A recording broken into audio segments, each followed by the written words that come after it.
ছেলেদেরকে সুসংবাদ দিন, তার মানে বিপদে ধৈর্য ধারণ করতে হবে। প্রিয় ভাইয়েরা, ইন্নামাস সাবরু ইনদা সাদামাতিল উলা। বিপদে আমরা অনেক সময় প্যানিক হয়ে যাই, অস্থির হয়ে যাই, কি করব, হতাশ। না, মুমিনরা হতাশ হয় না, ধৈর্য ধারণ করে। কি করে? কি করে?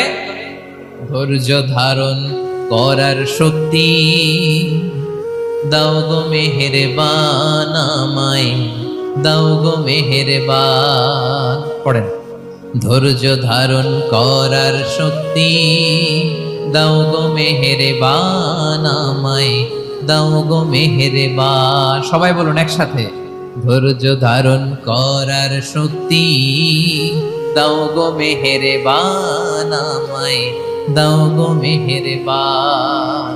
বুকের ভেতর ব্যথার নদী বইছে অবিরা, বইছে